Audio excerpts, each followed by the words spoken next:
system. So we have, even right there... What's his name?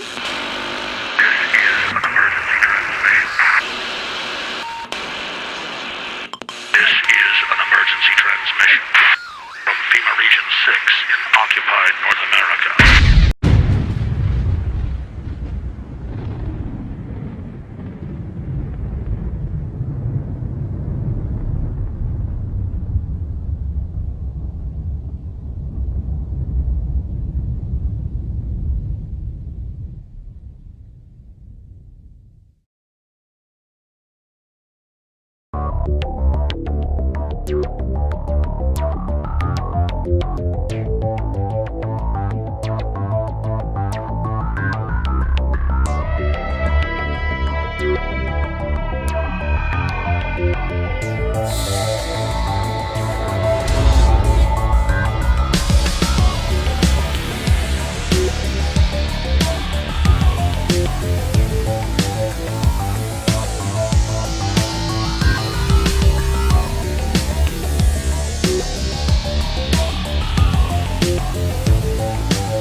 If you don't submit to control, if you're a radical, you're less likely to be loved. You're not fitting in with society. You're viewed as an outsider. There's a lot of social prohibitions about the outsider and the person who's going to upset things. From the time we're very young, we're taught to, worship authority basically because that's our key to survival as young children.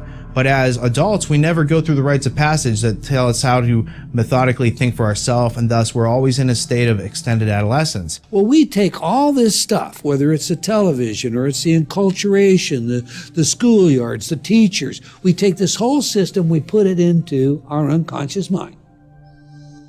And it is the GIGO that comes out, garbage in, garbage out. We simply, in that computer language, have harnessed our own power by accepting all these beliefs as though they are factual, whether it's the flat earth of Columbus, or it's the idea that I'm not good enough to be or to do something I've dreamed to do. To the degree that the individual loses a sense of what freedom really means for himself, mind control is working. This is the constant battle and the struggle. What does my freedom mean to me? What is it? How deep does it go? How far-reaching is it? Individuals come already with their rights. They're born with their rights. They're inherent. They're hardwired. They're hardware. It's tragic. They've lost their sense of the importance of the individual, each individual. We're not animals. We're individuals. We're created in the image of God. And so what you have is everybody's born into this control structure. Everybody's born into authority. Everyone's born into this situation. But just because you have an authority making decisions for you at some point when you're very young, too young to take care of yourself, doesn't mean you should always cater to authority your whole life. Fatalism, defeatism, what Bob Marley called mental slavery. That's was a huge thing that he would sing about. How do we emancipate ourselves from mental slavery? Have we moved to that point of such slavery that we're too far gone? And just kind of letting it all flow by and being apathetic about it just gets you in a position of being controlled. You know, there are some people that don't care. There are some people that don't know and don't want to know. It is very frightening. If you really look at it, you would be left with the understanding that you we're obligated to do something about it. And, you know, people work really hard every day and they just want to relax and enjoy their life. We have established a framework for the most part, works pretty good. People enter into this contract with society. That contract allows them to follow certain rules and expect certain returns on their investment of working within the framework of the contract. Human beings form habits. At some point in our lives, many of us realize that the lives we are living are not those which we have imagined, but rather lives reflecting others' imaginations, as if we have been unwitting actors in someone else's script. Are we acting out the artificial roles created by others who have successfully harnessed our minds through our habits? To answer that question, one must first learn how the minds of individuals can be harnessed by systems of psychological control. Are the habits reflected by human beings in direct conflict with their needs to survive and thrive in this world? The enormous implications deter many of us from asking these simple questions and finding answers relevant to our daily lives. If we don't resist all of the different information that comes our way and weigh it and use our own mind instead of what somebody else wants us to think, eventually society would become nothing more than automatons, robots. The establishment it's protected itself unless you submit to the saturation and indoctrination and adopt all its values. You can't get in. Everyone needs to find out and really think about it. What is going too far? Because all of this is happening so fast, you need to be ahead of the game. They're ahead of the game. Humans subjugate themselves to control because they're born into it. And the tyrants and the social engineers know how to incrementally begin to slowly ratchet up the manipulation, the domination, the oppression, so that people never really recognize it coming. It's the old analogy of the frog in the boiling pot. You throw a frog into a boiling pot, folks in Louisiana will tell you this, a bullfrog, he'll jump out. But if you put him in a cold pot, turn it on simmer, heat it up slow, he'll boil, and he'll never see it coming. Well, I think it has a lot to do with group collectivism. And like, go back to John Dewey, you know, he hated the individual. He hated the rugged individualism of Americans. They had to get rid of that. And Carnegie very deeply involved in that. They even talk about getting rid of that, huh? And so I think that when you've been reduced to a member of the group, the collective, whether it's through sensitivity training that teachers have to go through, or whether, you know, it's in your own community, like we have a community-oriented policing system, you know, where they give you a medal. If you do a good deed, well, you know, you're part of the collective with the police. I would say in the next 50 years, if large numbers of people don't become consciously resistant to the overall mind control exerted on society, we're going to see many more people who really truly resemble androids. People induce this themselves by looking out at the world and saying, it's too dangerous for me to tell the truth or to say what I really believe or express how I really feel. It's much better if I fabricate a completely synthetic personality that's going to sit back here and remain passive. That's how it works. The idea of short-term gain, basically giving up freedoms. Giving up freedoms is never a good idea. Since the dawn of time, small groups of human beings have instilled artificial circular limitations on the minds of their subjects through the procession of history. Traditionally, the limitations are imprinted on the servile population through a cunning use of language, instruction, and media for the purposes of conquest, social cohesion, and authoritative order by harnessing the human resources of the broad population. Human history reflects countless stories, regardless of what era you happen to live in, and the common thread throughout these stories is that of the struggle between the state, whatever its form, and the individual, the goal of which is to harness and subsume the individual, willingly or unwillingly, into its group collective. The role of authority is a predatory system that sees the individual basically as a unit of energy. The first forms of mind control go back to prehistory. And you would simply have a priest class that developed technologies of herbs and medicine and had a value to the tribe. But pretty soon the priest class would start studying the sky and when there were solar and lunar eclipses and would say, hey, the sun's not going to come back on this date unless you make me king or unless you give me total control. And the people would say, okay, we saw the eclipse when you said it was coming. You know, the snake god ate the sun to the moon. What do you want? I want your firstborn child. Sacrifice him to me. Every culture does that.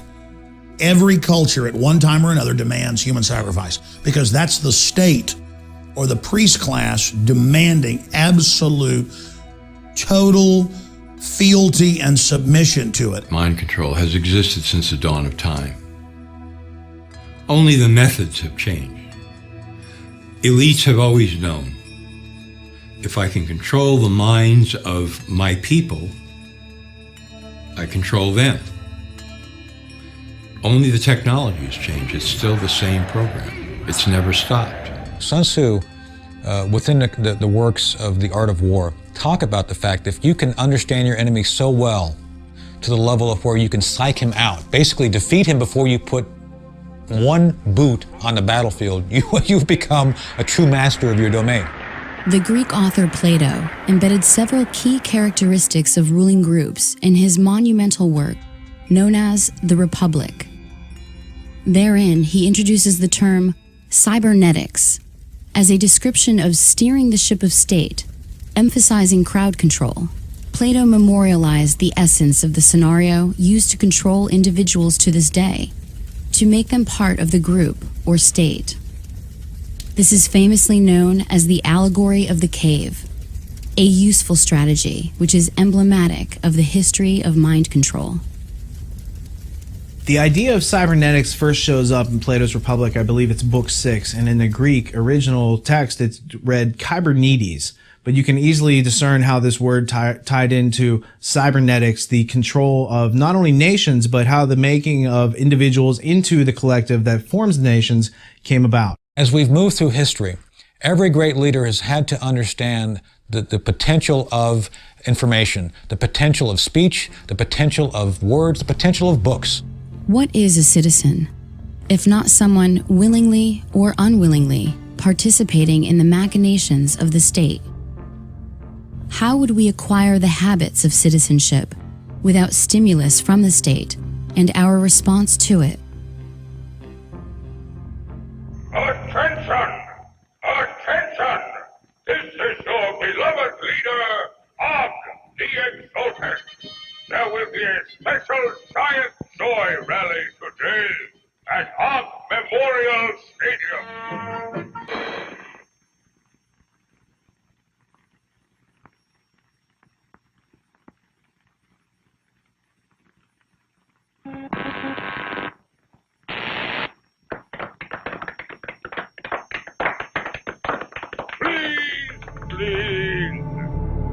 In an attempt to assist the state, a 14th century Italian named Niccolo Machiavelli crafted several books intended to help the ruling elite dominate their subjects with the most effective psychological warfare techniques available to the world at that time.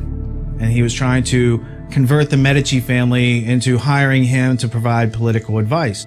Conspiracy is the story of history. It's the story of plunderers taking care of people who produce. They claim to take care of them through government, which doesn't give you anything, it doesn't take away first. So it's not creating something out of nothing. It's very real what they're doing. They're taking your rights or taking some people's rights and adding more to someone else's rights. Concurrent to Machiavelli's efforts, the consequences of tyranny were sowing the seeds of liberty throughout Europe, with authors like Etienne de la Boétie of France leading individuals to consider their situations and discover effective means to achieving liberty for all.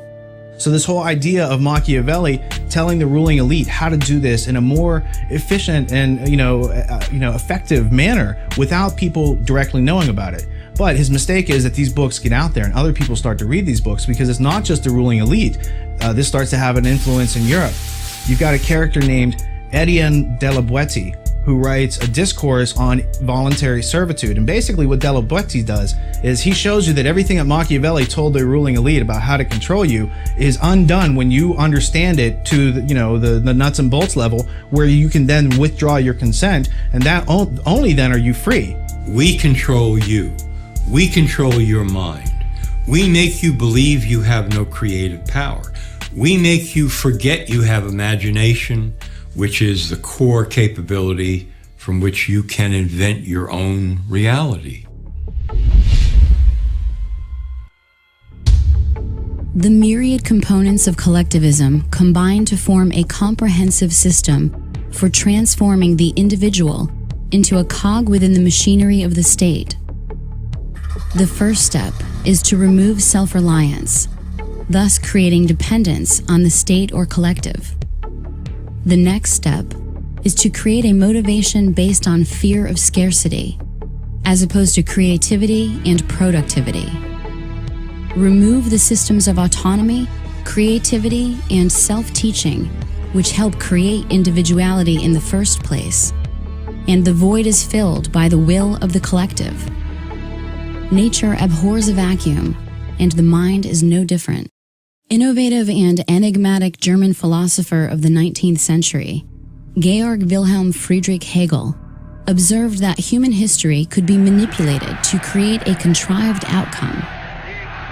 Hegel's essential observations of the methods by which history may be authored by a small group translate into a world in which an individual's choices may be engineered away from his needs. How to engineer the opinion of the American people so that they would fully endorse, not only endorse, but demand a war. Oh, there's another one. Another plane just hit. Right, oh my gosh, another plane has just hit. It hit another building. Flew right into the middle of it. Explosion. So it's problem, the people then beg for it, that's reaction, and then it's solution, which is centralizing more control. Create the problem, people scream, you can impose any solution you want on people. One recent practical example of the use of Hegel's method for control is that of the infamous underwear bomber. I'm Kurt Haskell. I'm a Michigan attorney, and I'm more well known as being the main eyewitness to the underwear bomber event on Christmas Day 2009. I saw two men approach the desk. One looked like a poor African man, or maybe late teenager, and one looked like a wealthier Indian-looking man who had on a tan suit. They were walking together, and I just thought they were a weird pair, and I was wondering why the two were together, and I listened to their conversation as they went up to the desk and talked to the airline worker. When they went up there, just the Indian man spoke, and he said, this man needs to get on the flight, but he doesn't have a passport. And then the airline worker said, well, he can't get on the flight without a passport. And then the Indian man kind of argued with her, saying, well, he's from Sudan, and we do this all the time. The student from Nigeria smuggled explosives onto a flight in his underwear. Prosecutors staged a demonstration of what might have happened, but something went wrong. Abdul Muttalab's trousers burst into flames. Passengers and crew grabbed him. The plane landed safely. A source has confirmed that Farouk Muttalab is the son of Alhaji Muttalab, former chairman of one of Nigeria's biggest, wealthiest and most respected banks, First Bank of Nigeria. As soon as this happens, we see Mr. Chertoff all over the news and TV everywhere promoting these body scanning machines. But there are a few things we could do to make things better. First, we could deploy the scanning machines that we currently are beginning to deploy in the U.S. that would give us the ability to see what someone has concealed underneath their clothing. To meet agendas in conflict with the needs of individuals, the ruling class creates an artificial crisis to which the public reacts by begging for the ruling class to intervene. The ruling class then enjoys the plunder made possible by removing the self-reliance from individuals. Good morning, everybody. Today's hearing is the third in a series of subcommittee hearings focused on some of the causes and consequences of the 2008 financial crisis, a man-made economic assault on our country that is still foreclosing on homes, shuttering businesses, and driving unemployment. The combined philosophies of Thomas Malthus, Charles Darwin, and Herbert Spencer led to the development of social Darwinism. Social Darwinism grafted the concept of the survival of the fittest onto the larger social framework. Claims of biological advantages or superiority could then be advanced as justification for future economic policy relating to the poor, and as the basis of Francis Galton's pseudoscience of eugenics in the 20th century. So Darwin comes along about 150 years ago and comes out with his theories on where life comes from, and then it's survival of the fittest, and that the best organisms are able to survive in a competitive environment and move forward in the evolutionary chain. And whether that theory is correct or partially correct or totally wrong is a side issue. The robber barons, the British royalty, the J.P. Morgans of the world publicly adopted the idea of Darwinism and merged it with predatory eugenics. And the eugenicists, who have always been looking for scientific causes to justify their sinning, if you will, that's what they found so useful in Darwin's work, is they said, we've already had this belief system that we're better than you, but we now have science to back it up. Our entire current civilization, what we know as globalism, the New World Order, is based on eugenics scientists that developed their theories in the last 200 years, mainly in England, Germany, and the United States. The entire science of genetics, biometrics, eugenics, computers, all of it came out of the search for a system of total control over humanity. So the issue with eugenics is it claims to be a science of self-adaptation for human species. So it sounds like a great thing if you're an individual. You want to make yourself better. If you reproduce, you want your kids to be strong and survive. However, the people who are doing it are taking and making a bunch of decisions for other people and violating volition and their free will all over the place because that's their modus operandi. In his 1928 book, The Open Conspiracy, former British psychological warfare expert H.G. Wells wrote, "The political world of the open conspiracy must weaken, efface, incorporate, and supersede existing governments. The character of the open conspiracy will then be plainly displayed. It will be a world religion. This large, loose, assimilatory mass of groups and societies will definitely and obviously attempt to swallow up the entire population of the world and become a new human community. The immediate task before all people, a planned world state, is appearing as 1,000 points of light, but generations of propaganda and education may have to precede it." The government of England put massive funding towards the study of humans, and not just medicine, but human behavior. And so all the sciences that the British Empire used on countries that it was attacking and regions it was conquering were also turned inward against their own populations.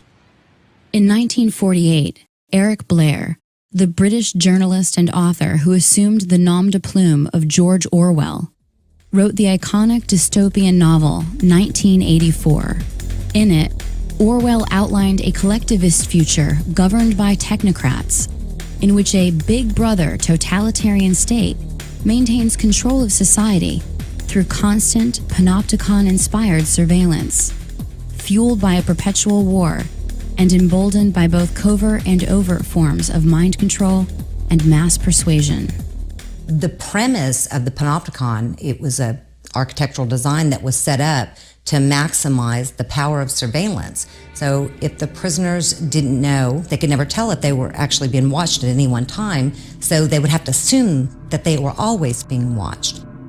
Through 1984, Orwell introduced the concept of newspeak into popular culture, a debased language structure that would suppress the ability of the masses to upset the power of the state by regulating their thoughts through an illusory police force known as the thought police.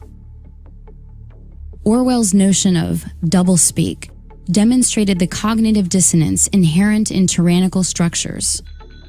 As the meanings of the words change, the meaning in society is lost. And fortunately, we have been able to raise our standard of living without sacrificing the spiritual side of life, which means so much to the American family. Thomas Henry Huxley, the man known as Darwin's bulldog, produced a number of grandchildren, the two best known and most influential being Julian and Aldous Huxley.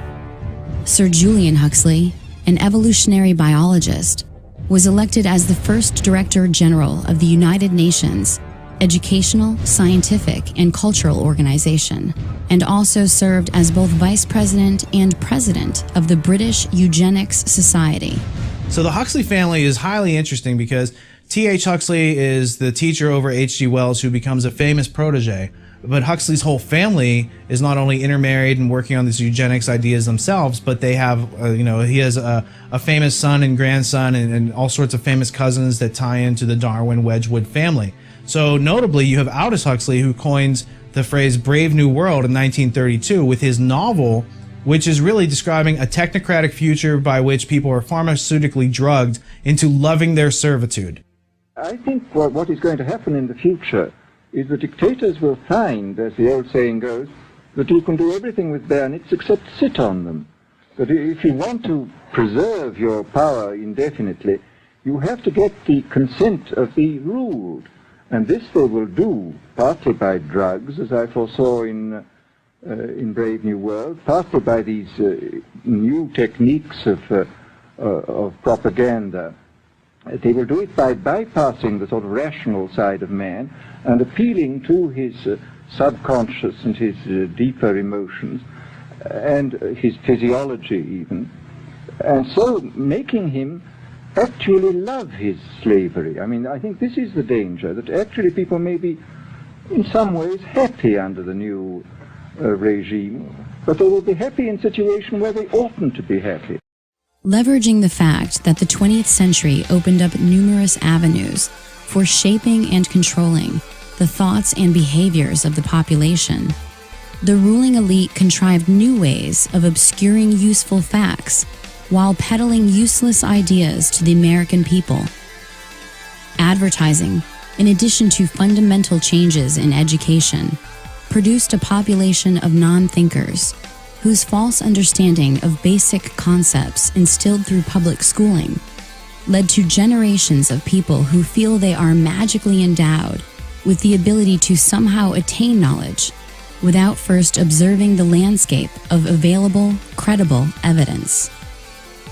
One such artifact of credible evidence which demonstrates that our lives are being scripted by the ruling class is a 1966 textbook authored by Georgetown professor Dr. Carroll Quigley, titled Tragedy and Hope, A History of the World in Our Time. In it, Quigley details a secret society partially funded by central banker Lord Rothschild, enacted by Cecil Rhodes and led by Lord Alfred Milner in the Round Table Journal of International Affairs, which Quigley terms the Milner Group. The first questions most people ask upon hearing of such a book are, why is it so important? And why do so few know about its existence? This is a key book. It's almost like the Rosetta Stone to decode everything they're doing. It's over 1,000 pages long with incredible, documentation in the bibliography of how this ruling elite based out of Britain is using a full spectrum dominance model to fund the communists, to fund the fascists, to fund the Democrats, to fund the Republicans, so that there looks like there's a choice, but everything really is moving towards collectivism for the general public, while the elite themselves are exempt from all their own rules. These are the ideas of people who plunder that care not about laws or boundaries or nations or your rights. They see might makes right. And so when Cecil Rhodes goes in and creates Rhodesia, and, you have South Africa and the De Beers whole cartel of diamonds and gold. And then you look at who Cecil Rhodes left his will to, who funded him to go down there and do that. You keep coming back to the historical central bankers that have been manipulating world events as we've been taught them for at least since the beginning of our country. 1776, 1790 is when they start to gain a foothold. They then come over in the 1820s, 1830s, 1840s, pre-Civil War, gain a stronger foothold. And by the end of the Civil War, we're completely switched over to a system that we had fought 60 years before to overthrow. Once the power structure got all the best and brightest students of the world and put them through Rhodes Scholar type programs, not just in England, but in other nations, they could then control the brain trust and have a fully programmed new generation to take control of the governmental, corporate, and media systems to carry out the program. Their goal was to dominate all of those major power centers quietly behind the scenes. And by moving the leadership in a certain direction, then they knew that they could control the masses without the masses even knowing that they're being dominated and led by a very small, powerful elite group. In further pursuit of the science of controlling human resources, the last will and testament of Cecil Rhodes spawned the Pilgrim Society in both America and England, which created a global brain trust. Its goal? To assert global control by dividing its tasks into working groups, such as the Council on Foreign Relations, Bilderberg Group, and Trilateral Commission throughout the 20th century. In more recent history, the long-held beliefs of the ruling class regarding control of the individual's body by the undermining of his mental abilities were then furthered by the technological breakthroughs of the 19th and 20th centuries. In the 19th century, the Prussian government conducted research into the study of how to make individuals compliant cogs in the machine of their conflict-based empire. Prussian psychologist Wilhelm Wundt determined that the individual human being has no soul and can thus be programmed like an automaton or robot. You see, the social engineers don't need us under social Darwinism.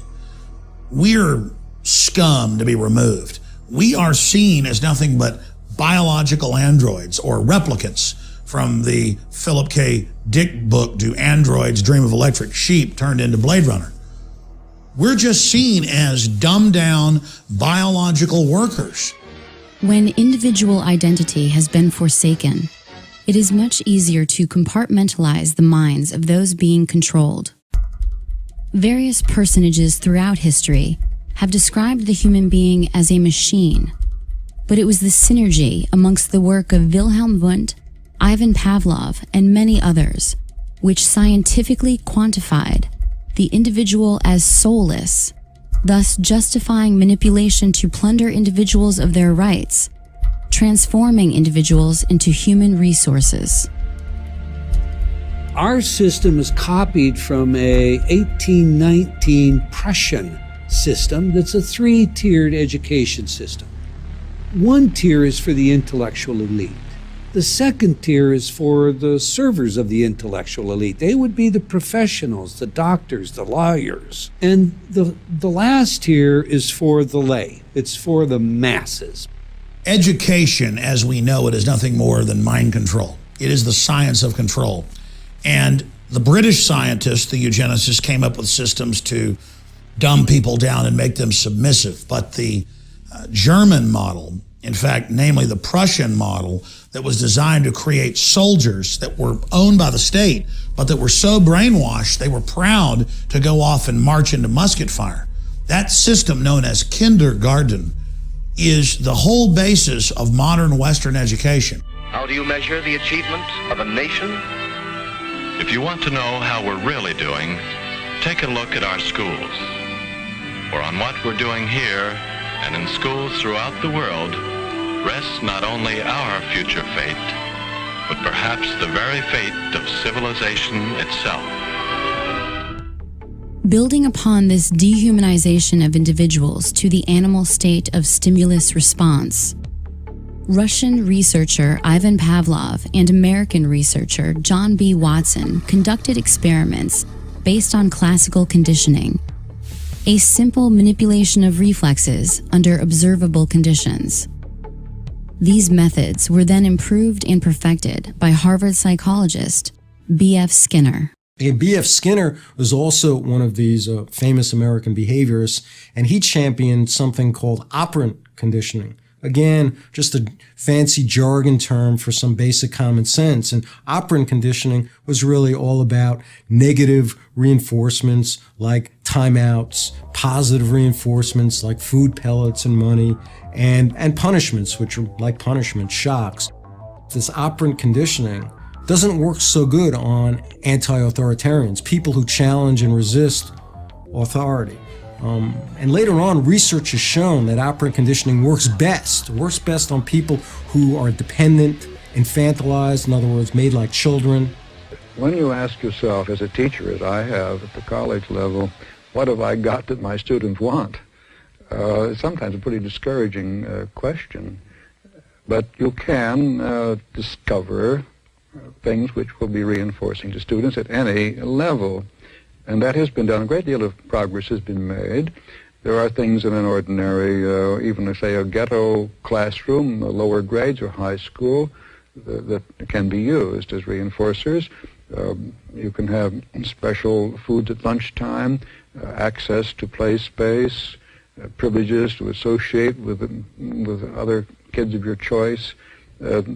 More and more of these things have been brought into play as the kinds of contrived reinforcers that can be used temporarily to get the kinds of behavior which will then eventually have their own natural consequences, which will be reinforcing. One of the notable things that separates human beings from other inhabitants of this planet that we call animals is our ability to form questions. And that allows us to remove ourselves from certain types of control. Now, animals are subject to many of the same sort of stimuli that can train and condition them to give you, you can make a pigeon, according to Skinner, that appears to know how to read and respond to lexicons. So it gives the appearance that the pigeon can read or that the fleas are trained, but really all you're doing is, reinforcing a random schedule of conditioning, taking natural characteristics and harnessing them. So what you see in the 20th century, not only with the eugenics crowd and all these other things that we've talked about, what you see is they go after the root cause of humanity. The root cause of humanity is that we've learned to, speak amongst ourselves, and we've learned to observe reality, remove contradictions, and get to that which exists. When somebody obscures that feedback loop between you observing and testing it out and verifying it, when someone obscures that, they can take total control of your awareness. These methods of classical conditioning had advocates in other fields equally or more influential. Soon, the field of compulsory education would teem with the ideas first spelled by these social engineers. These children are being taught to accept uncritically whatever they're told. Questions are not encouraged. How can you ask such a question? Have you got a textbook? Yes, ma'am. Does it say here that our law courts are always just? Yes, ma'am. Then how dare you question the fact? Sit down. And so we aren't surprised when... But it must be true. I saw it in this book right here.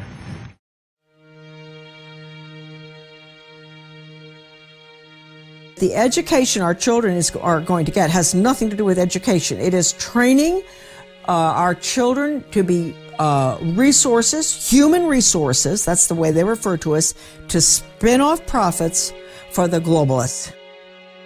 The greatest barrier to discovery is not ignorance. It's the illusion of knowledge, and that's what the 15,000 hours in compulsory schooling really entrains and conditions into us, is that you've been told this story of the people in South America, and so you think you know about it. And it's not until later in life when you might come across more information about conquistadors and how Jesuits infiltrated all the religious systems and took all the riches out and basically harvested this whole area. This is an example of plunder in South America that went on for hundreds of years. So until you have this other piece of information to bring this into focus, you think that what you were taught in public schooling during that 15,000 hours is really what's going on. And it's not until you bump up against reality, as George Orwell said, usually on a battlefield, that you have to consider that which you were taught to believe versus the objective evidence that exists.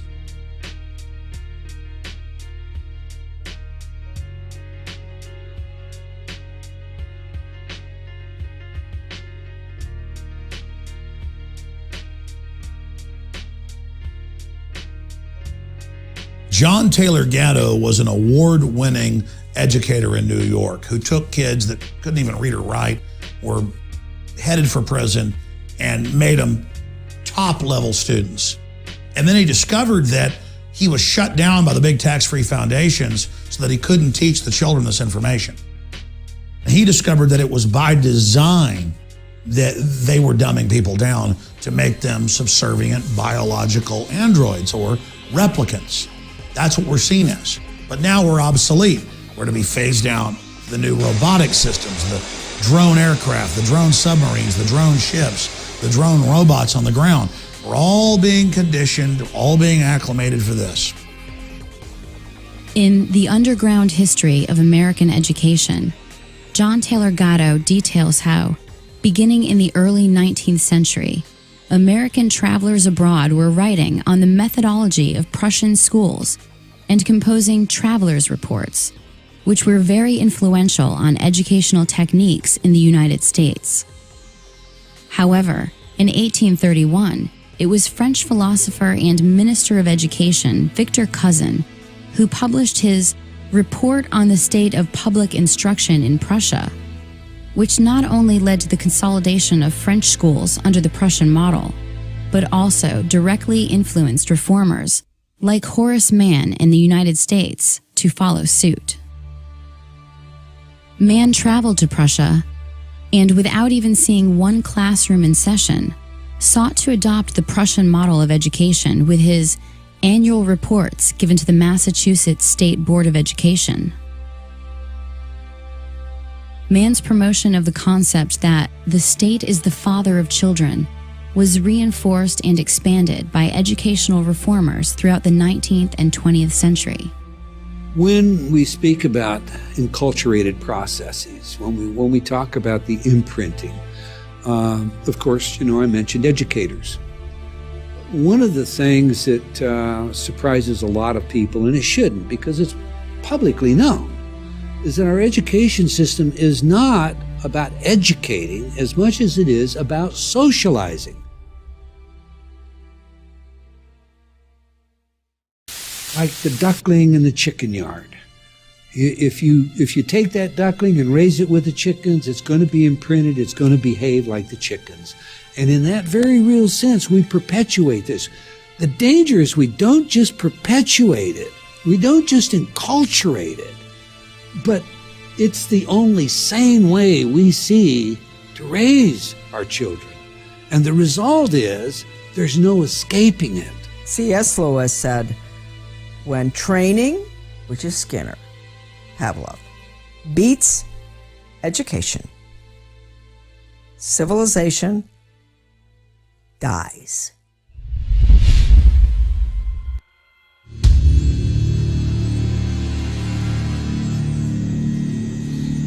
Although education has proven to be highly effective in controlling human behavior, more intensive research would need to be conducted away from the prying eyes of the public.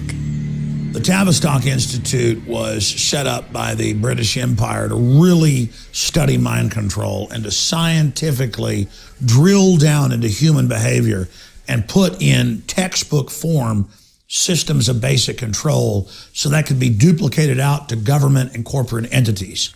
And Tavistock has been involved at every level of social engineering. The Tavistock Clinic was founded in 1920 and operated as part of the Psychological Warfare Division of the British military.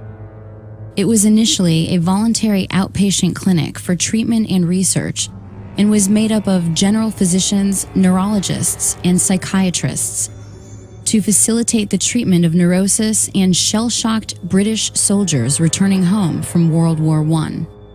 Going through their own publications on Amazon, you can find that some of their books cost like $18,000, $20,000. And what that tells me is they don't want the average person to be anywhere near getting their hands on this book, because what it gives you inside those books is the teacher's edition, to use an abstraction, as opposed to the students sitting around the class not knowing what the answers to the questions are. There's a group of people who are being given the answers to all the questions about how we act, react, and how we've been understimulated with curiosity in order to make us more subordinative. You could say much of our world today is the world of the Tavistock Institute and Edward Bernays. Having been instrumental in the Tavistock Clinic and director of the Tavistock Institute of Human Relations, it was former officer and consulting psychiatrist to the British Army, John Rawlings Rees, who created the concept of the psychological shock troops, or culture warriors, a federation of psychiatrists, which he intended to disperse across the globe to make it, quote, possible for people of every social group to have treatment when they need it, even when they do not wish it, without it being necessary to invoke law. The Tavistock Institute's influence did not stop simply at social psychology. Kurt Lewin, former head of Britain's Psychological Warfare Bureau, was a German refugee who became the founder of modern social psychology in the 20th century. An early consultant to the OSS and an influential researcher with the Tavistock Institute in the area of management thinking and action research, specifically focused on the tactics of managing change within society.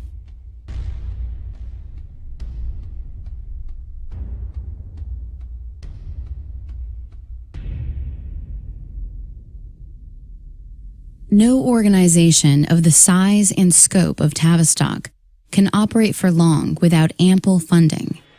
From whom is that funding derived?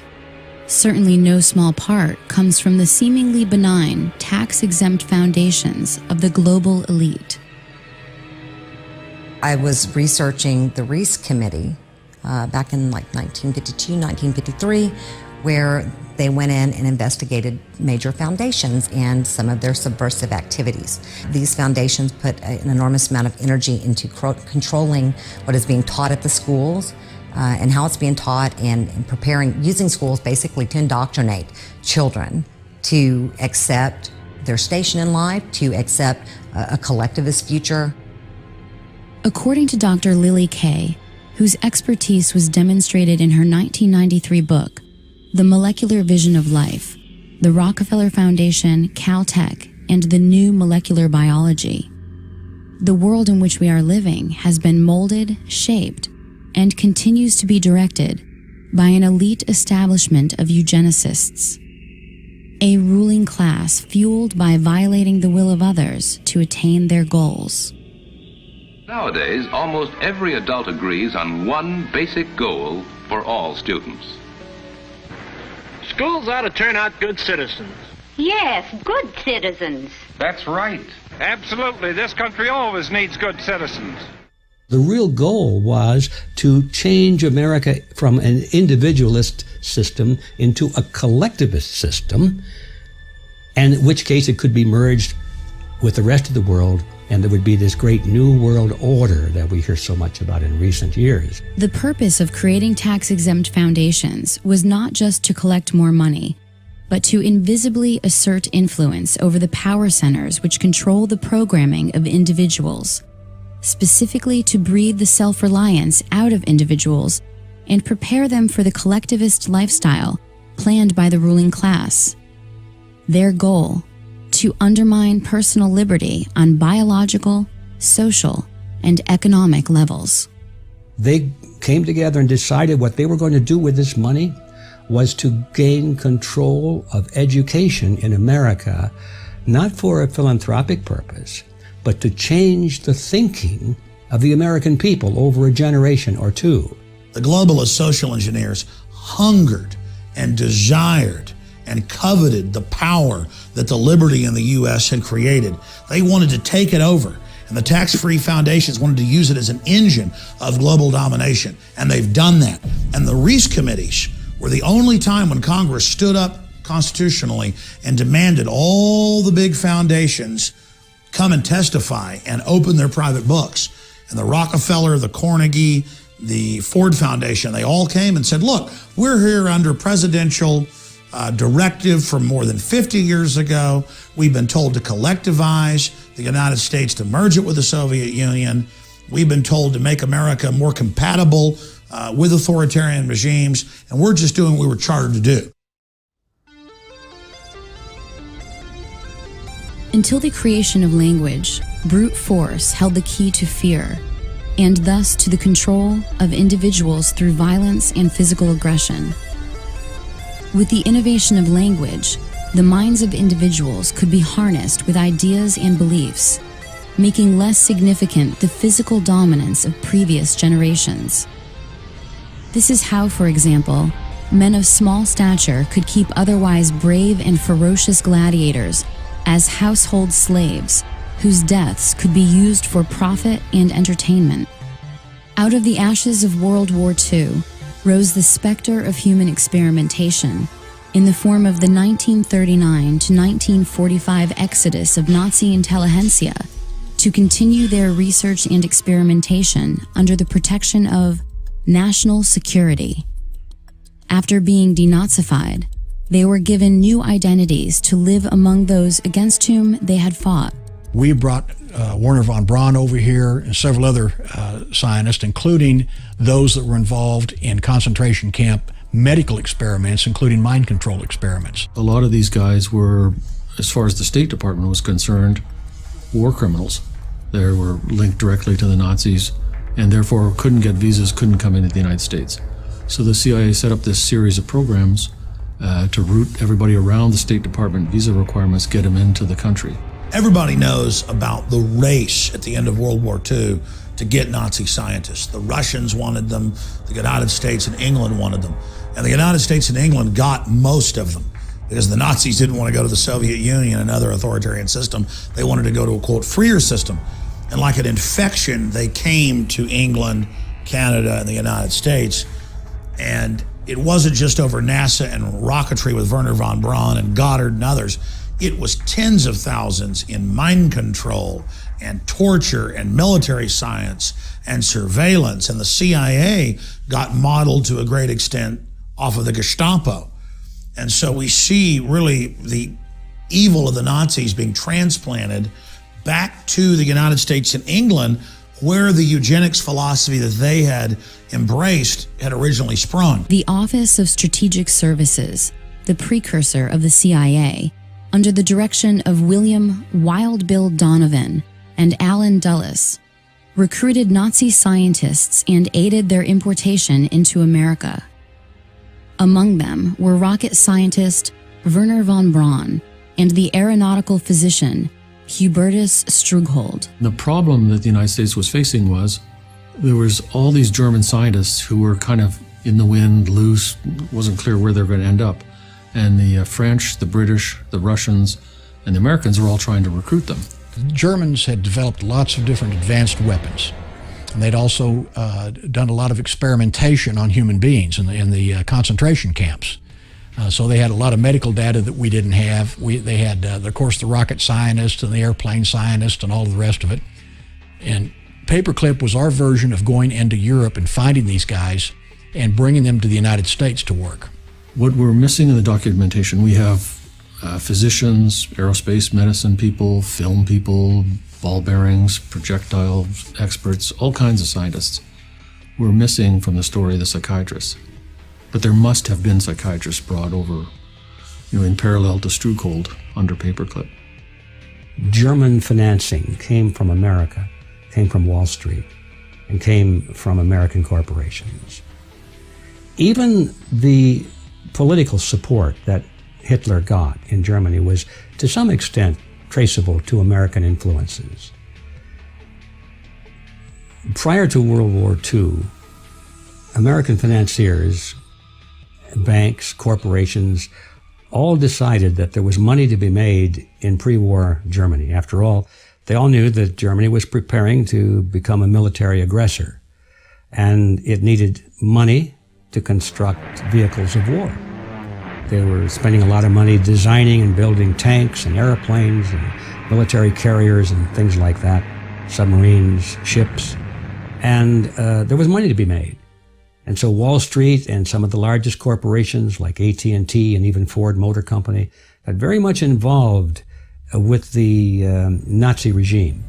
The experiment that went on became known as Nazi Germany starts in World War I and the Versailles Treaty in Paris 1919, basically giving the Germans the short end of the stick, giving them war reparations that they can't possibly pay, totally unrealistic.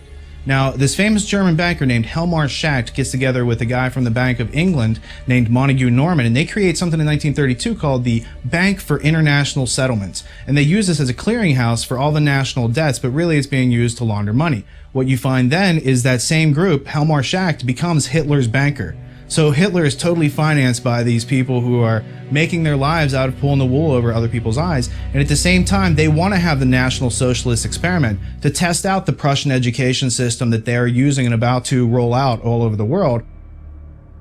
Following the 1945 completion of Operation Paperclip, the CIA created MK-Ultra, a top-secret mind control research project which was managed by Sidney Gottlieb under the direction of Alan Dulles. The program began in the early 1950s, was officially sanctioned in 1953, and officially terminated in 1973. The program engaged in many illegal, unethical, and immoral activities. In particular, it used unwitting US and Canadian citizens as its test subjects, which led to controversy regarding its legitimacy. MK-Ultra involved the pioneering of many methodologies to manipulate individuals' mental states and alter brain functions, including the surreptitious administration of psychoactive drugs and other chemicals, hypnosis, sensory deprivation, isolation, verbal and sexual abuse, and other various forms of torture. When I interviewed John Marks about Search for the Manchurian Candidate, he said a very interesting thing to me. He had been given 10 boxes of CIA information on a Freedom of Information Act request, not his first. He had been trying to get this kind of information on the mind control program of the CIA in the 1950s, for a long time. And finally, as a kind of a sop, maybe even a joke, they gave him 10 boxes of materials that had nothing to do with the projects except the accounting data, the financial data, thinking that Marx wouldn't be able to do anything with it and CIA would be perceived to have fulfilled the FOIA request. But Marx was too smart for them. He saw into the financial data and realized what he had his hands on, that this was not only MK-Ultra mind control program of the CIA, but it was divided up into many sub-projects. And he had some of the funding details that provided the foundation for him to move forward in his research and discover what they were really up to. The military started the Artichoke Project and the Bluebird projects, which I think was the Navy one, and they were trying to figure out, can we make a Manchurian Candidate? Can we make a super soldier? Can we control what people think and do and how they act on the battlefield? Can we make somebody braver than they really are? And it was getting up to where they were asking questions, can we create kamikazes like the Japanese had? In 1994, President Clinton created the Advisory Committee on Human Radiation Experiments, which was tasked with investigating the instances of federally funded research using ionizing radiation on human beings. Based on the documents made available to the committee, they identified nearly 4,000 cases of human radiation experiments taking place between 1944 and 1974. This included a series of federally funded experiments in which unsuspecting hospital patients were injected with plutonium. Many details of MK-Ultra experimentation were disclosed during a public hearing before the advisory committee. I'm going to start. My name is Valerie Wolf. In listening to the testimony today, it all sounds really familiar. I am here to talk about a possible link between radiation and mind control experimentation that began in the late 1940s. The main reason that mind control research is being mentioned is because people are alleging that they were exposed as children to mind control, radiation, drugs, and chemical experimentation, which were administered by the same doctors who are known to have been involved in conducting both radiation and mind control research. Written documentation has been provided revealing the names of people and the names of research projects in statements from people across the country. It is also important to understand that mind control techniques and follow-ups into adulthood may have been used to intimidate these particular research subjects into not talking about their victimization in government research. People talk about MK Ultra in two senses. It's kind of like an umbrella term for all mind control programs. But technically, it's just a specific program that ran from the 50s into the 60s. And it stopped in 64. Therefore, MK Ultra could not be operational today. But something like MK Ultra with a different name surely must be. And I don't think there's any doubt in my mind at all that clearly mind control methods are used at Guantanamo Bay. I mean, there's all the hallmarks of mind control. There's hooding, there's forced sitting positions, there's sensory deprivation, sleep deprivation, all kinds of attacking a person's belief system, sexualizing the interrogation, subjecting them to things that go against their religious faith, probably hallucinogens and drugs, can't document that, waterboarding. So all the components of a mind control program are in place there.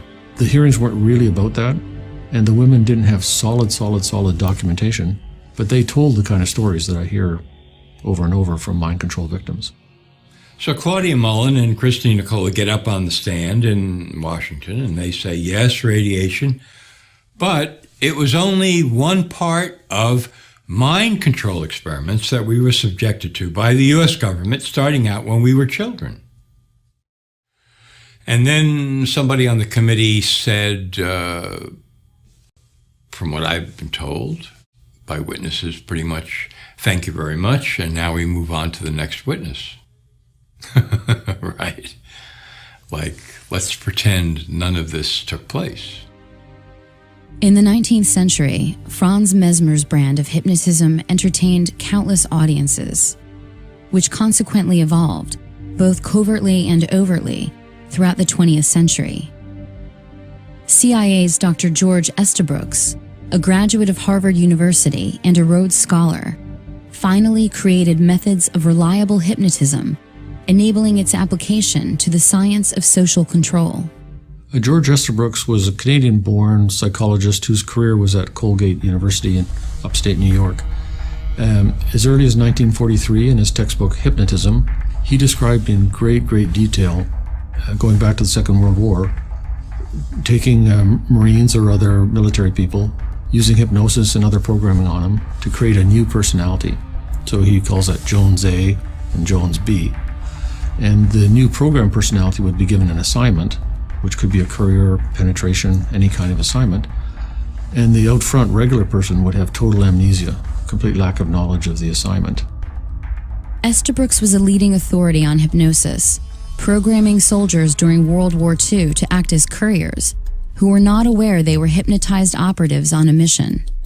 In this manner, the OSS targeted political objectives through the covert methods of assassination and espionage, leveraging the science of hypnotism. Where hands-off hypnotic and pharmacological methods fail, the physical application of actual electrical stimulus directly to the brain becomes the next logical step. In 1964, Yale neuroscientist Jose Delgado implanted radio-controlled electrodes into the brain of an aggressive bull in an attempt to control its behavior in a ring with a matador. With the push of a button, Delgado himself was able to stop the bull in mid-charge. He didn't stop with the bull, but also conducted experiments on cats, monkeys, and even human test subjects. You had people as young as 11 he was doing this to. One was a 16-year-old girl, and there's pictures in his books where she's kind of staring off into space, vacant. Another she's strumming on a guitar. Another she's pounding on the wall, all based on what button he's pushing on the transmitter box. Delgado developed what he called a stimoceiver, that allowed him to target specific emotions and regulate behavior by aiming radio stimulation at different regions of the brain. His idea of the future is, and this he was totally serious about and described in detail, we're going to put electrodes in the entire population, except probably Dr. Delgado himself, and a few elite generals, and we're going to control the entire population. And this is not going to be fascism, this is going to be the next step in evolution. Dr. Donald Ewan Cameron was a Scottish-born psychiatrist who was president of the American Psychiatric Association from 1952 to 53, and later first president of the World Psychiatric Association. Cameron was directly involved in the brainwashing attempts of Central Intelligence Agency's top-secret MK-Ultra mind control program. Under directives from Sidney Gottlieb, and funding from the CIA funneled through various front organizations, he spent years researching and experimenting with behavioral modification techniques. It was here that the CIA funded a series of experiments, severe experiments. The work was done by the Institute's then director, Dr. Ewan Cameron. It is the closest experimentation to brainwashing yet disclosed. His work, unprecedented in psychiatry, consisted of 3 areas which he called sleep therapy, psychic driving, and the ultimate depatterning. Dr. Maurice Dongier, current head of the Allen Memorial Institute.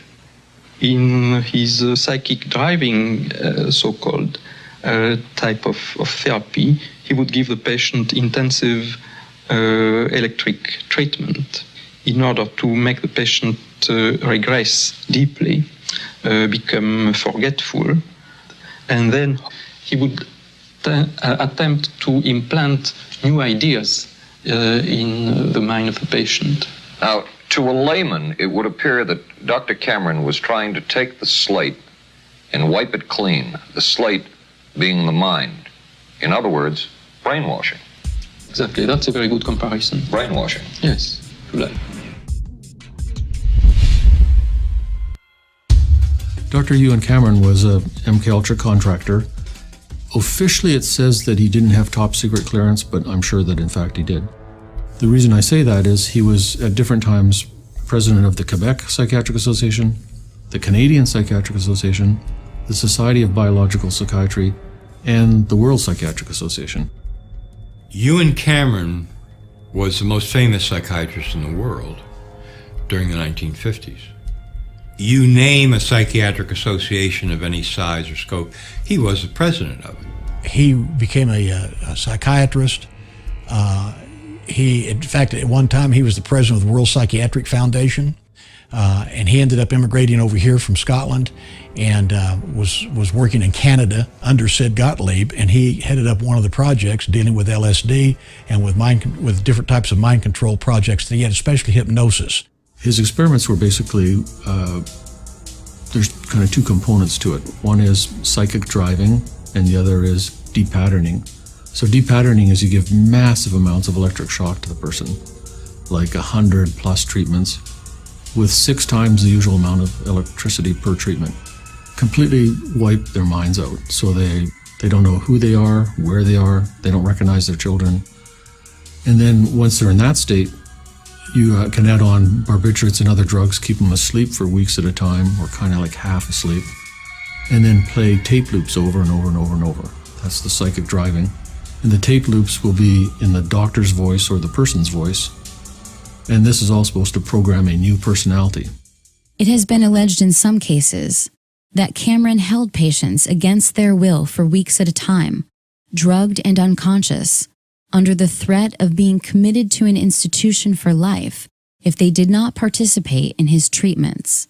He began a program of torture, and I don't use the word lightly, on patients who had no idea this is why they were coming to him. They were people who came to him for therapy, for help, and he experimented on them as a torturer would to create new personalities. Cameron operated with Rockefeller funding at the Allen Memorial Institute in Montreal, Quebec, where he contended that it was first necessary to depattern the minds of his patients in order for them to have a shot at recovery. He also participated in the Nuremberg trials of 1945, interviewing many of the top Nazi defendants. After World War II and the creation of the CIA, the need for a truth drug and drugs that could perform, that the CIA could use for other purposes, increased. They turned to the Bureau of Narcotics and Harry Anslinger. And again, Anslinger anteed up Agent George White to be his lead agent in this program called MK-Ultra. It started basically in 1952 in New York City. White was working with a CIA officer named Sidney Gottlieb. Gottlieb was chief of the Technical Services Division at the time, and he had access to a lot of LSD. CIA scientists had decided was the drug that they were going to focus on now. Pot wasn't considered quite potent enough to do things that they wanted to do. White conscripted a couple of federal narcotic agents to help him, a couple of informants, narcotic agent informants to help him, and went into the streets of New York and got a softcore pornographer named Gil White to help him as well. Apparently White had his own sexual perversions, which have been written about. He was into S&M, so he had a couple of qualifications for the job, which went beyond just being a federal agent who could perform these functions. He actually was good at acting out the sorts of things that went on in the drug underworld. In 1953, the program was formalized, and it was called Midnight Climax. And White had a safe house in New York City, with which the CIA outfitted with a two-way mirror with microphones and recording devices, so that White and the CIA scientists could actually film people who had been surreptitiously dosed with LSD. The program expanded beyond merely LSD. And what they found out was that the safe houses themselves were probably the most valuable aspect of this program. Prostitutes that were in their employ that would bring people to these apartments, and they could actually record them while they were doing drugs. In 1960, the CIA opened another safe house in New York City. And I talked to the people who were running this safe house. And one of the narcotic agents said to me that they felt that the CIA was actually using this safe house when dignitaries were visiting the UN or politicians were coming to New York City to talk to the mayor or state or even federal officials, that they were using filming them and potentially using the films for purposes of political blackmail. Another CIA-funded Harvard graduate was Dr. Martin T. Orne, whose expertise in hypnotism, psychiatry, and psychology was a valuable asset to national security. A close friend of Dr. George Estabrooks, Orne's work in hypnoprogramming at Cornell in the 1960s was funded by the Human Ecology Fund and the Scientific Engineering Institute, both of which received funding from the CIA. To provide cover for operations like Midnight Climax, the CIA's MK-Ultra psychiatrists formed the False Memory Syndrome Foundation to obscure the facts of these covert experiments, creating confusion enough to deny acts of pedophilia, cult abuse, and other inconvenient truths of CIA activities. The False Memory Syndrome Foundation's board was a who's who of MK-Ultra. There, Dr. Orne was joined by another CIA MK-Ultra psychiatrist, Dr. Jolyon West, who was the protege of Dr. Ewan Cameron. Like his esteemed MK-Ultra colleagues, West was infamous for his hypnoprogramming abilities, using words to make patients believe that their memories of abuse were just figments of their imaginations. The people who started the False Memory Syndrome Foundation, Pamela and Peter Fried, stated to public that Peter had been falsely accused of incest by his daughter, whose name is Pamela. She's now the editor, has been for quite a few years, the editor of the Journal of Trauma and Dissociation, to which I've contributed numerous papers, and it's really the main journal for the study of multiple personality, which was created on purpose in the Manchurian candidate programs under MK Ultra, Artichoke, Bluebird. Contractors on that included Jolly West and Martin Orrin, and they're on the board of the False Memory Syndrome Foundation, which says that all these cases of multiple personality are created by the therapist, and all the memories are false memories. I cannot dismiss what our intelligence agencies have been able to do by way of mind programming in different forms of research, Project Bluebird, MK Ultra, and so on and so forth. Well, let me just say it this way. Jules Romaine, testifying on behalf of the CIA to Congress, said, and this paraphrase is going to be so close to word for word, it's unbelievable, "We now know that we can take a man and, given sufficient time, educate him to kill his mother and father and eat them in a stew."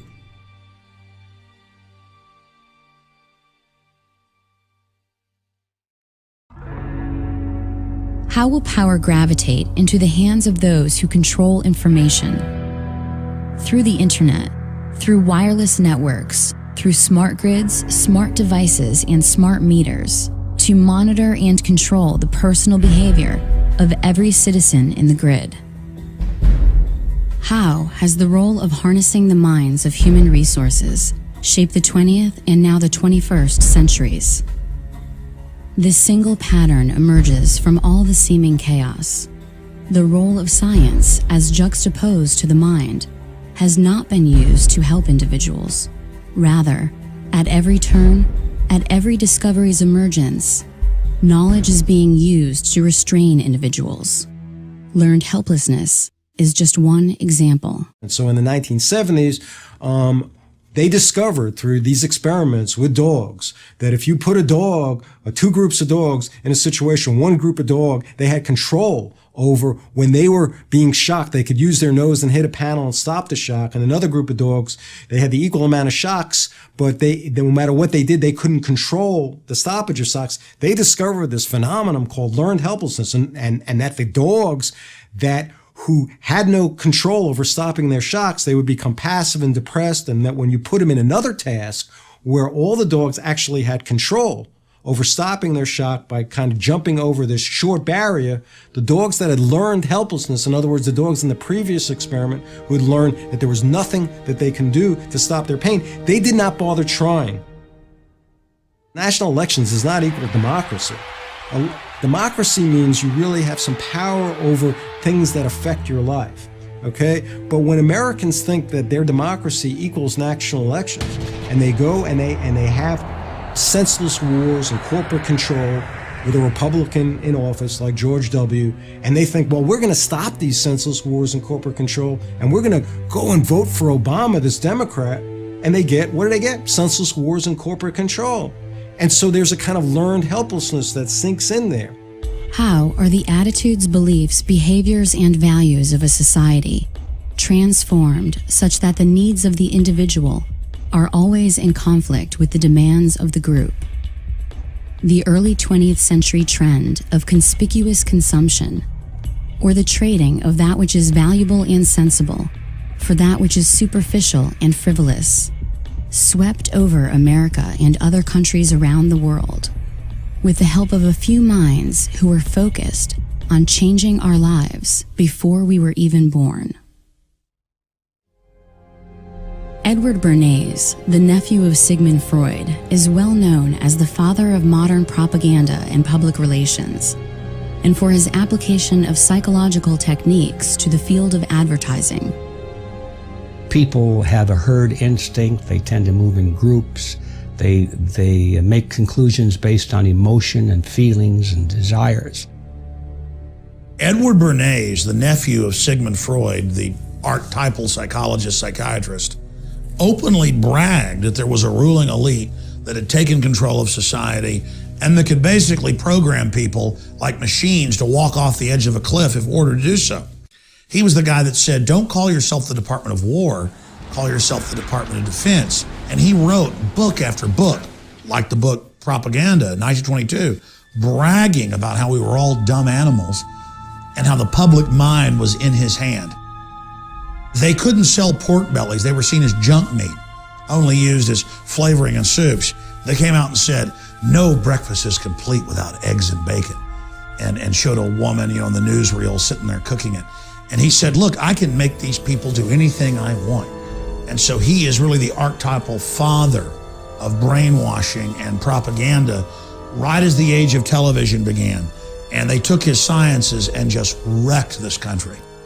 Some of his most famous clients included Procter & Gamble, General Motors, General Electric, the United Fruit Company, Westinghouse Electric, Time Magazine, NBC, and CBS. He looked at what Uncle Freud had plumbed out, how the unconscious worked, and devised in his own mind the idea that you could cause people to do what you wanted them to do because they chose to do it. Indeed, in his work, Propaganda, he makes it clear that it is the duty of the intellectual elite to orchestrate the beliefs and behaviors of the public in order to have a cohesive society. They got together and said, well, people are too darn dumb. We have to program them mentally to do what they're supposed to do. Political science is largely based today on Bernays' work. In 1917, Bernays served on the Committee for Public Information, otherwise known as the Creel Committee, which set out to change public opinion in favor of the United States' involvement in World War I. At the request of Woodrow Wilson, Bernays personally attended the Paris Peace Conference of 1919, the same year that he would found the first public relations firm in the United States. Advancing some of this work, of course, he was commissioned by Woodrow Wilson and to assist in selling the idea of World War I, that it was about spreading democracy throughout Europe. He is, for all intent and purposes, the father of what we call today neuromarketing. It has been widely reported that Joseph Goebbels had employed Bernays' Crystallizing Public Opinion, the first book written on the emerging field of public relations, while formulating his own propaganda campaigns for Nazi Germany.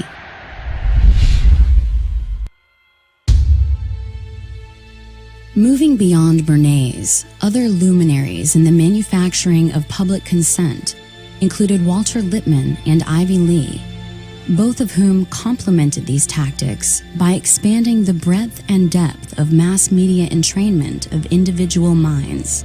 And then I read 1928, a book by Walter Lippmann, talking about public relation and public opinion, and basically saying the same thing, that the public is not inherently irrational, but they can use PR and propaganda and media to play upon people's existing irrationality instead of introducing them to the concepts and definitions of that which exists. So instead of creating world peace by putting everyone on the same page, by giving us a method to discern fact from fiction, they use that gap in our perception to play tricks on us. So that's all I've ever seen during human history, is human beings playing tricks on other human beings. As for Ivy Lee, he was not only popular with some of America's most prestigious corporations and foundations, he also found time in his busy schedule to personally counsel John D. Rockefeller, to represent Standard Oil, and was one of the earliest members of the Council on Foreign Relations.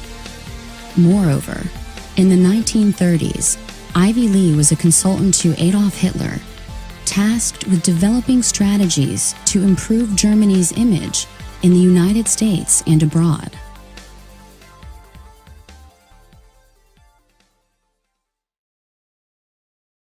Kids are impressionable.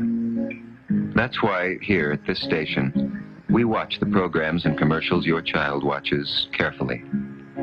He may see bad guys, but not in the role of heroes. He'll learn that crime doesn't pay. Because your child's welfare is our concern, too. That's part of our code. The code of the National Association of Broadcasters for television in the greater public interest.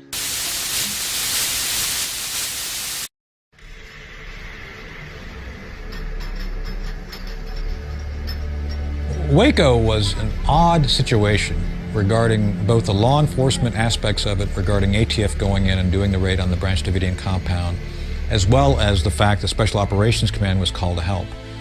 This is one of those situations where everything that could go wrong pretty much went wrong from day one.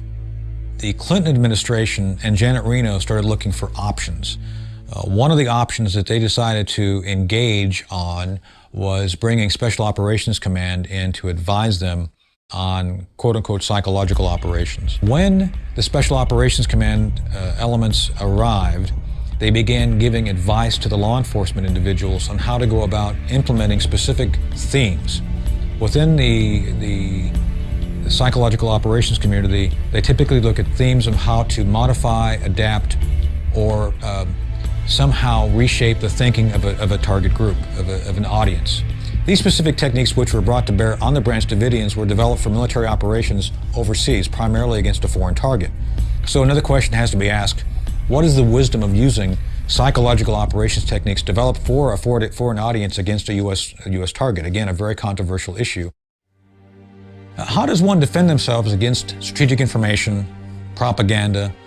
It's a very simple answer. Ask questions. Always check your source. I, as a public figure, am often having to speak publicly about issues and information. I look at everything. I've been criticized by my friends. Oh my God, you look at Fox News, you look at CNN. Absolutely, because the false information being provided to the mainstream outlets means something. So why are they saying things a certain way? How are the habits of individuals changed and then reinforced to create new behaviors preferable to the collective? In the 21st century, the method has evolved little from millennia ago. Only the technology has changed. Today's television provides those who leverage public airwaves with an opportunity to control individuals far beyond the simple linguistic programming of radio. The major point of television is the commercial. The programming is designed to kind of keep people hanging in there long enough to watch a commercial, and that they're in a more passive, zombified state to buy into the goofy, silly commercial. That is the point of it. You are willingly subjecting yourself and your family to psychological warfare assault, not just with the semantics, not just with the messages, but the very flicker rate of the television, on record, patented to put you into a dreamlike sleep state where you're highly suggestible. You think you're looking at a constant picture. You're really not. On modern televisions, you're looking at LEDs, and they're going on and off. Because they're going on and off, there's a brain entrainment process that takes place. To make it real simple, it comes down to this. Research shows us that the average person, when placed in front of a television set in less than 3 minutes, will go into alpha. Hypnosis is, for all intent and purposes, objectified by brainwave activity. If I'm looking at your brainwaves, an EEG, in normal consciousness, you're operating at what we think of as beta. So you're going to be 15 to 30 cycles per second. 30 is on the stress side, but that's typically where you're going to fall. In alpha, you're going to be 7 to 14 cycles per second, 8 to 14 cycles, depending on the scale. Now, alpha consciousness, for all intent and purposes, is a state of hyper-suggestibility. And it keeps people sedated. You know, they use them in televisions are used in prisons. They're cheaper than hiring more guards. Of course, people are going to be then told that it's okay not to just have one television, but to have 3, 4 televisions in a house, and to be not watching it just on a normal television set, but on their phone and on their laptop. And you want to normalize this kind of crazy thing of people spending 5, 6, 7 hours a day watching television. Television has been the ultimate tool of mind control. And for more than 60 years, children are set in front of it as a babysitter, while they are bombarded with images of violence and decadence and corruption. And what it does is it just acclimates the child that when they see a real person dying on the street, they don't go over and aid them. We see this happening because, oh, that's entertainment. In fact, people now have been recorded laughing at someone hurt because it's just more entertainment. They've had their basic empathy disconnected, cut off. The role of advertising has certainly evolved away from one of utilitarian necessity in communicating the form, function, and value of a product. The application of the behavioral and psychological sciences has played a seminal role in the way corporations now sell products to consumers in American society and internationally. In 1921, after leaving Johns Hopkins University, John B. Watson, the founder of behaviorism, took a job with the J. Walter Thompson Company, and by 1928, he was vice president of the entire firm. Watson introduced new market research techniques into advertising and discovered that sales could be influenced by manipulating images associated with brand names. For instance, blindfolded smokers could not tell the difference between brand name and generic. J. Walter Thompson remains one of the most powerful advertising agencies in the world today. Most people believe that you're going along through life making your own choices, making your own decisions, okay? I decided to do this, I decided to do that, I did that. By watching the brain lifetime, neuromarketers today know exactly what product to place where, how to package that product, what colors you're going to respond to, what images you're going to respond to, what kind of pre-programming already exists that they can couple it to.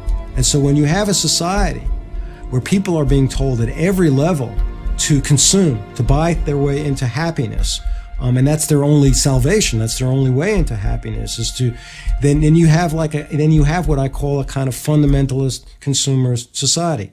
How is that problematic? Why is that dangerous? Well, when you have people who only care about buying things, you're gonna make people weaker in a lot of ways. You're gonna certainly make them less self-reliant. And when they're told that you just buy things, buy your way into happiness, they don't realize that you can gain strength by doing a lot of things yourself, okay? You also make people self-absorbed. A point of all advertising, which is the technology of consumerism, is to get people to care, over focus on every one of their needs and every one of their feelings. So if they're having a bad day, they must focus on that and focus on how depressed they are. Billions and billions and billions of dollars have been spent, privately and publicly, looking at how to tap into your psyche, how to cause you to make choices that you wouldn't otherwise make, to do things that you wouldn't otherwise do, to consume, whether it's a product or a plank in a political platform. I've also asked the school board to make a part of every day some kind of anti-violence, anti-gun message. Every day, every school, at every level.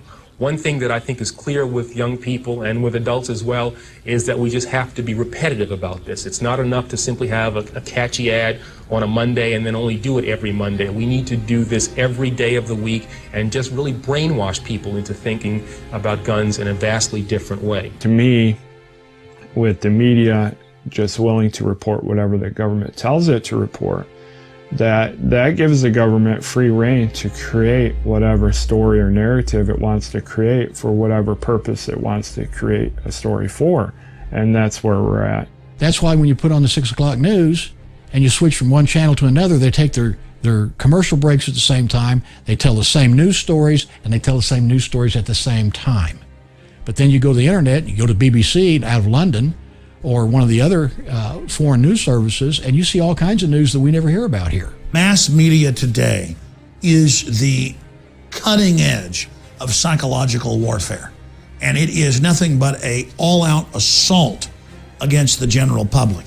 When you watch mainline establishment television, you are putting yourself in front of the barrel of a gun. Cognitive dissonance occurs when individuals lack consistency in their methods of thinking, and thus contradictory elements attempting to reside simultaneously as fact create frustration, confusion, anger, and aggression. It is the difference between what you think the world is and what the world actually is. Cognitive dissonance is really, again, a fancy psychologist term for, again, some common sense, which is this tension that people will experience when they have two opposing kind of ideas. The role of psychology in advertising is to create cognitive dissonance, or the conflict between what you have and what you want, and to fill that void by adapting your behavior accordingly in order to achieve your reward. If an entire society can be properly dosed with mind-altering but culturally approved drugs, this cognitive dissonance may be largely assuaged. With social control as their aim, the ruling class sought to expand their ability to influence the individual. Mind games, those of psychological warfare and advertising, were simply not enough. The opportunity existed to employ chemical treatments, physically affecting the hardware of the brain, to complement the already existing harmful software in the form of effective propaganda and advertising. The tax-free foundations, including the Carnegie and Ford Foundations, followed the lead of the Rockefeller Foundation in the widespread funding of pharmacological solutions to social control. And they say, we will give you $1 million for your medical school if you teach pharmaceutical drugs in your medical school. So the doctors come out, they're very happy because they got this wonderful building, all these high-paid teachers, the best talent, the best brains you can buy, all funded by tax-exempt foundation money. But what comes out of that is that the doctors are taught drugs, drugs, drugs. Psychiatry itself as a profession is one gigantic mind control operation. What happens when the habits demonstrated by groups of individuals reflect the outsourcing of their intelligence to so-called experts and authoritarians who are self-appointed to make decisions on their behalf? You can have a psychiatrist testify in court that somebody has ADHD or clinically depressed or this or that, but every one of those official mental disorders is a total lie and a fraud because there is no diagnostic test for any of these disorders. Not ADHD, not bipolar, not depression, not schizophrenia, not anything that you've ever heard of that is a discrete mental disorder. The American Psychiatric Association has a committee, and they create this thing called the DSM, their Diagnostic Bible. And they decide what goes in there. And they decide that certain people who don't pay attention to boring things have this disorder called attention deficit hyperactivity disorder.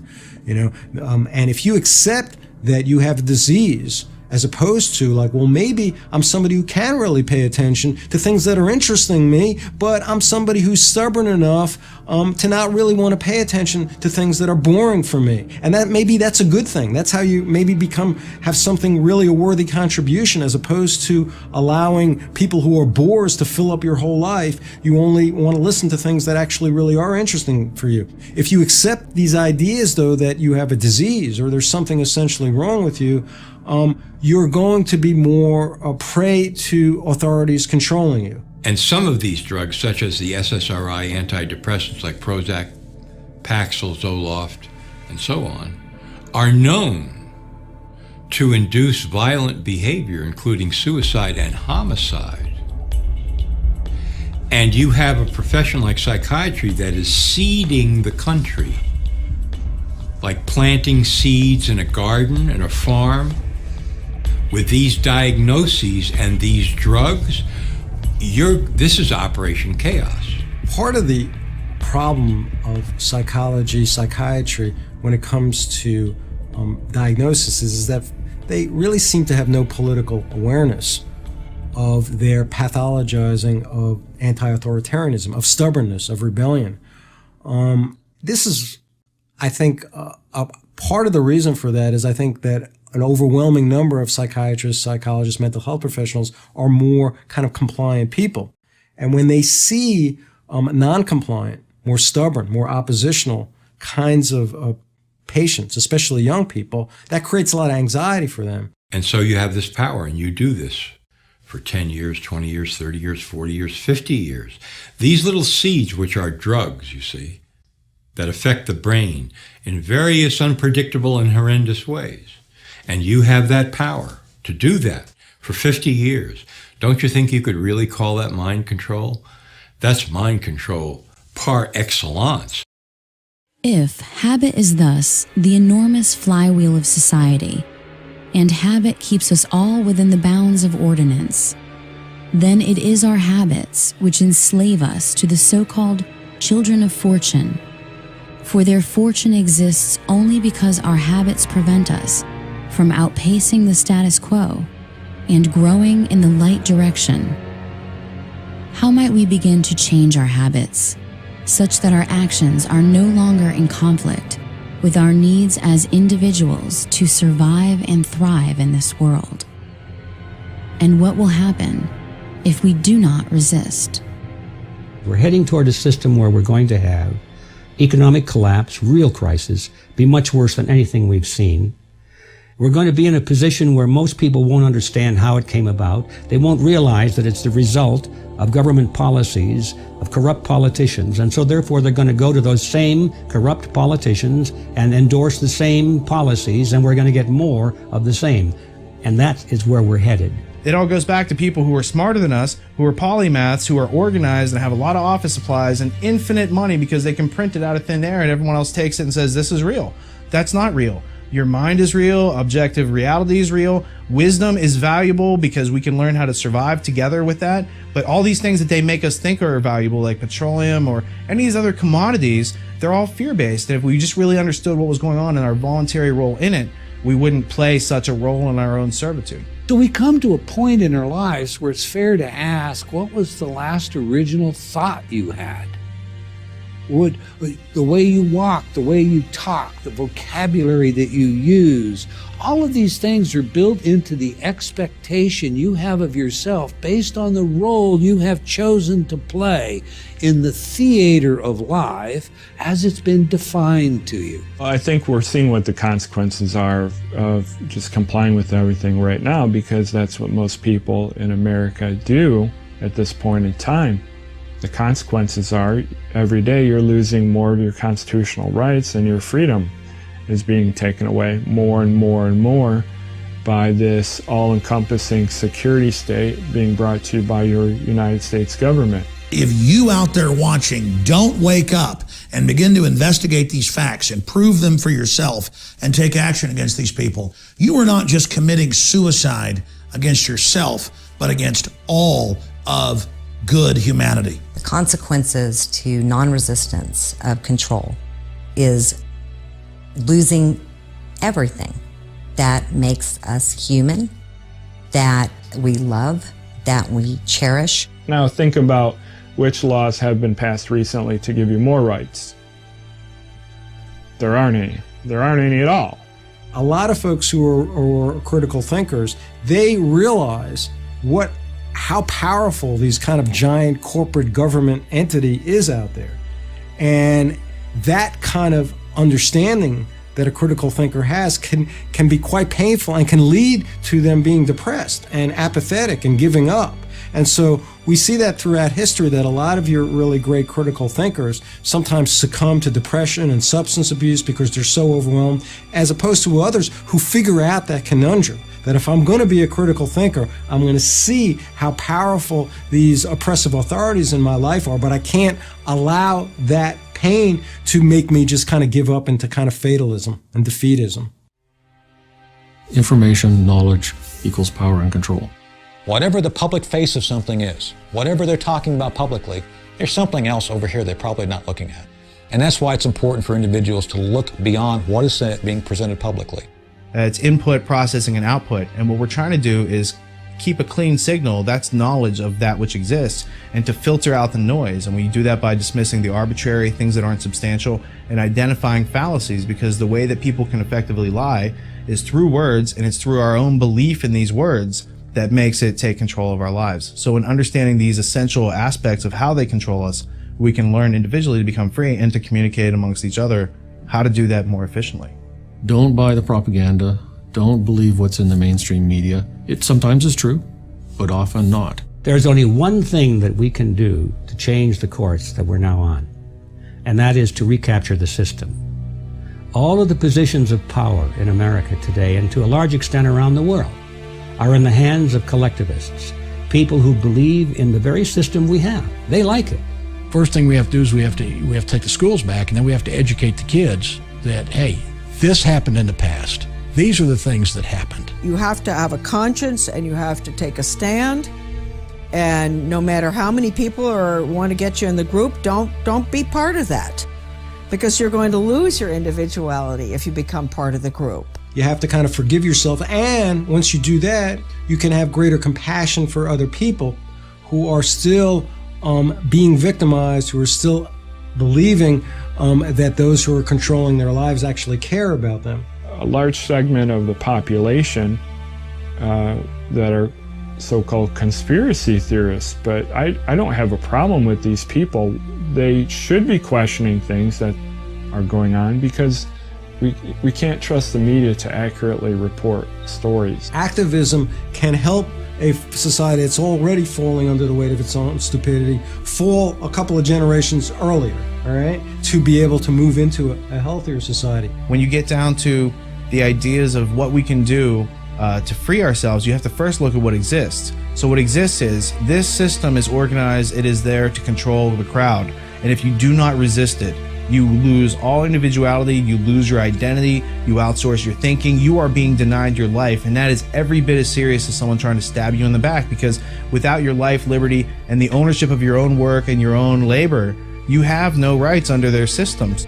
Freedom means freedom, not some freedom, but all freedom. As long as you don't take away the life, liberty, or property of your fellow man, you should be free to do everything that you want to do.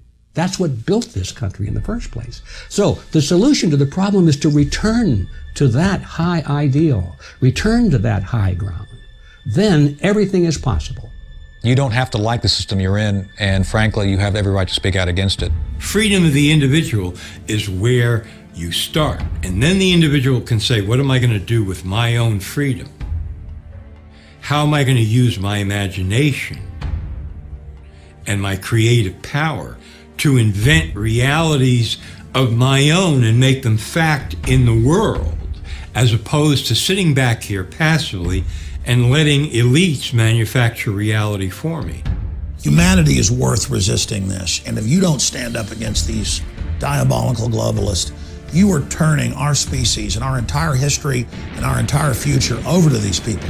You're betraying our ancestors who fought against incredible odds so that we might have some basic freedoms. And you're betraying yourself, your children, your family, and all future human generations. We can't turn our species over to total darkness. We can't turn our species over to people who love to hurt innocence and who hate beauty. We must resist the New World Order. We must free our minds and awaken the human spirit. It is time for the sleeping giant that is humanity to awaken